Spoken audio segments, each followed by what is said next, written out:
Gold, trusted gold buyers. మీరు తాకట్టు పెట్టిన బంగారాన్ని విడిపించి ఈ రోజు ఉన్న మార్కెట్ ధరకు కొనబడును. మనం నిత్యం తినేటువంటి ఫ్రూట్స్లో దానిమ్మ ఒకటి. అటువంటి దానిమ్మ వల్ల మనకి ఎంతో ఆరోగ్య ప్రయోజనాలు కలుగుతాయి అంటున్నారు విజయలక్ష్మి గారు. అసలు దానిమ్మ వల్ల కలిగేటువంటి ఆరోగ్య ప్రయోజనాలు ఏంటో ఆమె మాటలో తెలుసుకుందాం. విజయలక్ష్మి గారు నమస్తే. నమస్తే అమ్మా. మేడం, దానిమ్మ వల్ల ఎటువంటి ఆరోగ్య ప్రయోజనాలు ఉన్నాయి? చాలా ఉన్నాయి.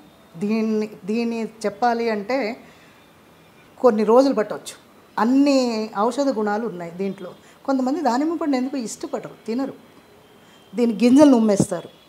గింజలతోటి తినాలి. గింజలు తింటే ఫైబర్ లోపలికి వెళ్తుంది. ఫైబర్ వెళ్ళింది అంటే మోషన్ ఫ్రీగా అవుతుంది. ప్రతిదీ డాక్టర్స్ మీకు అదే చెప్తారు, ఏంటంటే ఫైబర్ కంటెంట్స్ ఎక్కువ ఉండాలి అంటారు. తర్వాత ఇది చంటి పిల్లలు, ఇప్పుడు నెలల పిల్లలు ఉంటారు కదా, 1 year దాటిన పిల్లలు అయితే వాళ్ళకి ఇష్టమైంది ఏదో ఒకటి తింటారు, లేదా మందులు మింగుతారు. కానీ నెలల పిల్లలకి అంత ఈజీగా మందులు వేయరు, కానీ ఇప్పుడు వేస్తున్నారు. కానీ వేయకూడదు, మెడిసిన్స్ జోలికి పోకూడదు. నెలల పిల్లలకి వాళ్ళకి కూడా కొంచెం మోషను, మన తల్లులు తిన్న ఆహారాన్ని బట్టి వాళ్ళకి కూడా కొన్ని డిసీజెస్ వస్తుంటాయి.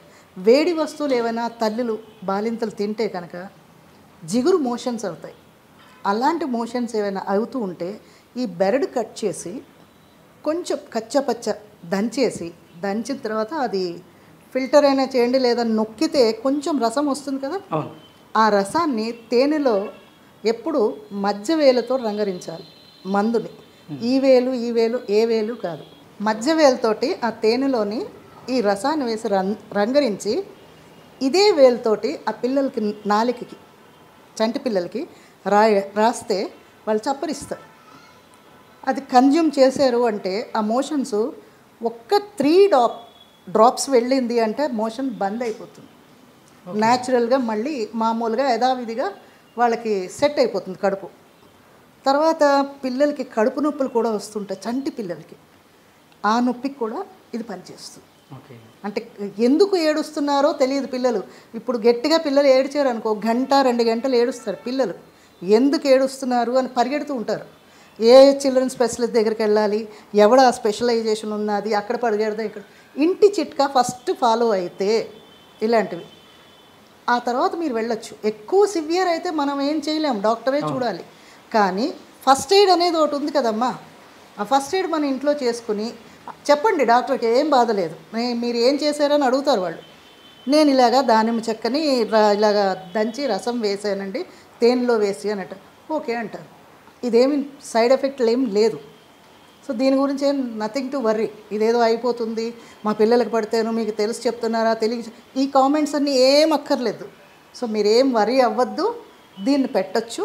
పెద్దవాళ్ళు కూడా తేనె అవి ఏం లేకుండా ఈ బెరడుని కొంచెం ఎక్కువ మోతాదులోని దంచి ఆ రసాన్ని మనం కూడా తాగితే కడుపు నొప్పి వస్తుంది. అదొక రకమైన కడుపు నొప్పి వస్తుంది. ఏమైనా బయట కొంచెం అన్హైజెనిక్ ఫుడ్ తిన్నా, సో అలాంటి కడుపు నొప్పి అవి ఏమైనా వచ్చాయనుకోండి, కలుపులోని అదొక రకంగా ఏది మెలి తిప్పినట్టు వస్తుంది.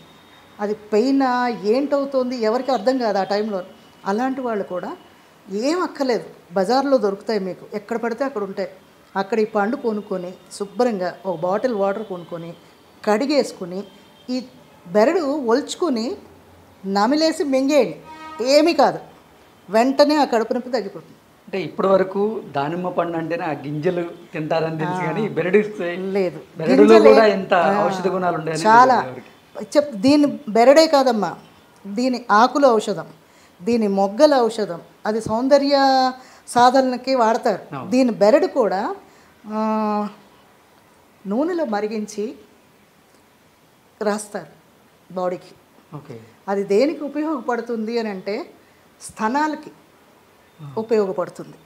కొంతమందికి ఏజ్ వచ్చినా కరెక్ట్గా ఉండని వాళ్ళు ఉంటారు. ఇప్పుడంటే ఈ సర్జరీలు ఆ సర్జరీలు అంటున్నారు. ఆయుర్వేదిక్లో మాత్రం ప్రతిదీ మనకి దొరికిన దాంట్లోనే చేస్తారు. ఈ బెరడుని దంచి నువ్వుల నూనెలో మరిగించి మసాజ్ చేసేవారు. మసాజ్ చేస్తే వాళ్ళకి ఆ సౌందర్యం ఎలా కావాలి అంటే అలాగ స్ట్రక్చర్ తయారయ్యేది. దానికి కూడా వాడతారు, వాడుకోవచ్చు. కొంతమంది చెప్తున్నాం కదా, పెళ్లి కాని పిల్లలు వాళ్ళు చాలామంది చిన్న చిన్న ఏజ్లో ఉంటారు. ఇది తప్పు అని అనుకోకండి, తప్పు కాదు ఇది.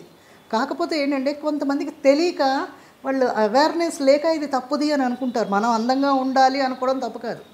సో దాన్ని ఏంటంటే మనమే ఎవరికి అది అవసరము అంటే మేము వెళ్ళలేమండి అని అనుకునేవాళ్ళు కనుక, లేదు అలాంటి పార్లర్స్ లేదు అని అంటే మీరే ఒక 1/2 కేజీ నువ్వుల నూనె తీసుకొని ఒక 4 దానిమ్మకాయలు తీసుకొని ఆ బెరడు దంచేసి శుభ్రంగా కాచేసి వడబోసుకొని సీసాలో పెట్టేసుకోండి. స్నానం చేసుకునేటప్పుడునో లేకపోతే ఒక మీకు అందం కావాలన్నప్పుడు ఒక రోజు తీసుకోవాలి. తీసుకుని వాళ్ళంతటి వాళ్ళే అప్కే మసాజ్ చేయాలి, డౌన్కి ఎప్పుడూ చేయకూడదు. అప్కి చేశారు అంటే ఇప్పుడు బ్రెస్ట్కి వాళ్ళు సర్జరీస్ చేస్తున్నారు కదా, సేమ్ అలాగే ఉంటుంది. సర్జరీ లేకుండా అంత పవర్ఫుల్ ఫ్రూట్ ఇది, కానీ తెలియదు ఎవరికి. ఇది ఆయుర్వేదం వాళ్ళందరికీ తెలుసు, ఆయుర్వేద డాక్టర్స్ అందరికీ తెలుసు. వెళ్ళి అడిగితే మాత్రం చెప్తారు, అడగకపోతే ఎవరు చెప్పరు. కానీ అడగరు. ఇప్పుడు ఏంటంటే ఇన్స్టెంట్, ఏదైనా అప్పటికప్పుడు అయిపోవాలి. ఇది ఇన్స్టెంట్ అవ్వదమ్మా. ఆ ఆయిల్ అయినా ఏదైనా 40 days మండలం అంటారు. ఆయుర్వేదం మందుల్లో ఏదైనా సరే చిన్న చితక ఏదైనా సరే మండలం వాడాలి అంటారు. దానికి మళ్ళీ పచ్చాలు కూడా చెప్తారు, అందుకు భయం వేసి వెళ్ళరు. ఇదైతే ఏముంది, కట్ చేసి కుట్టేసి పడేస్తారు.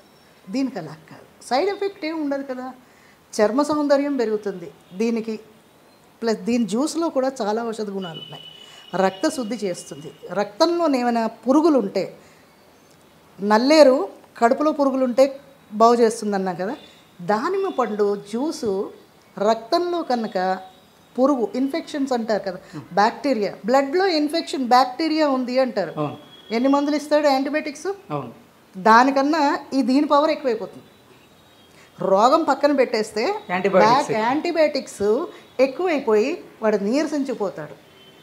అలాంటప్పుడు ఏం చేయాలంటే, అలాంటి డౌట్ వచ్చింది లేదా డాక్టర్ కనుక మనకి బ్లడ్లో ఇన్ఫెక్షన్ ఉంది అని చెప్తే రోజు 3 సార్లు మధ్యాహ్నము, ఉదయం, రాత్రి అంటే ఎప్పుడైనా సరే 6 దాటిన తర్వాత జ్యూసెస్ తాగకూడదు, అంతకు ముందే తాగాలి. ఆ 6 లోపల మీరు తాగేసి 3 గ్లాసులు తాగితే 1 monthలోనే క్యూర్ అయిపోతుంది. మళ్ళీ బ్లడ్ టెస్ట్ చేయించుకుంటే బ్లడ్ క్యూర్ అయింది అని వస్తుంది రిపోర్ట్. ఎన్ని ఔషధాలు ఉన్నాయి. ఓకే విజయలక్ష్మి గారు, ఆయుర్వేద శాస్త్రం ప్రకారంగా అసలు దానిమ్మకు ఇచ్చేటువంటి ఆరోగ్య ప్రయోజనాల గురించి చాలా అద్భుతంగా మీరైన శైలిలో వివరించారు. ధన్యవాదాలు.